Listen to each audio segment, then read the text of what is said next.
Usakasakabo.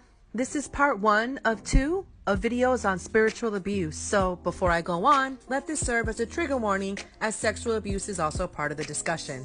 What is spiritual abuse? Spiritual abuse is a form of emotional and psychological abuse that happens when a person with authority uses their power to coerce, control, or otherwise exploit another. Said abuse can come from a parent or romantic partner, but the focus henceforth will be on leadership. Non-Christian does not equal no conflict. Spiritual abuse occurs throughout all religions and spiritual practices, not just those that were forced onto a given population by their colonizers. We don't hesitate to speak to the ways in which Christianity has historically harmed Black and/or Indigenous peoples, but fail or outright refuse to see signs within our own communities. Red flag number 1 is charismatic character. This alone isn't a nail in one's coffin, but it is incredibly common for spiritual abusers to present as kind, considerate, and easy to get along with. They have a natural charm and seem to be in touch with their emotions. They're also usually very good at public speaking. Red flag number 2 is a persuasive personality. Spiritual abusers never work alone. They tend to already have a following of people that agree with every word they say and would adhere to rules or advice without question. They use other people to shield themselves from criticism or being held accountable, knowing their supporters will collectively attack anyone who doesn't fall in line. This is typical among cults. Red flag number 3 is being automatically absolved. Spiritual abusers will use their title to excuse any power imbalance or what would be perceived as inappropriate behavior in anyone else. This creates a breeding ground for them to advance their agendas as they believe themselves to be above the established moral code. It can, and frequently does, lead to sexual misconduct. Predatory behavior. People who abuse often look for what they perceive to be weaknesses so as to more easily perpetrate harm. Spiritual abusers are no exception. Women, children, people with disabilities, and those who've already experienced trauma are often targets because they're considered to be more vulnerable.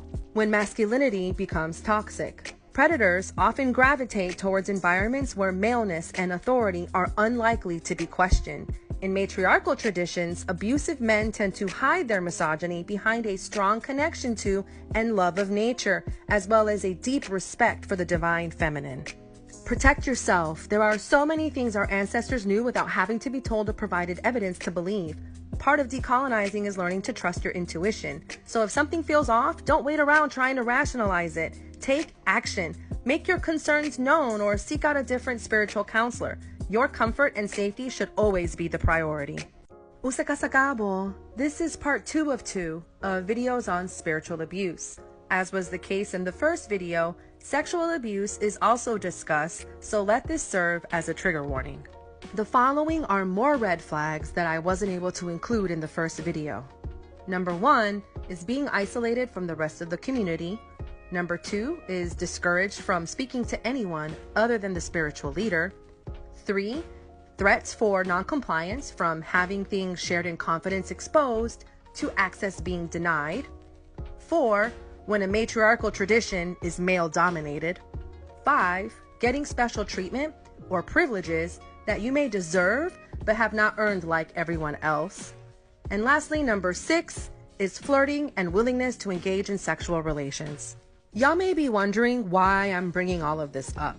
Well, recently there have been a bunch of stitches responding to a video that was inspired by a post on Twitter.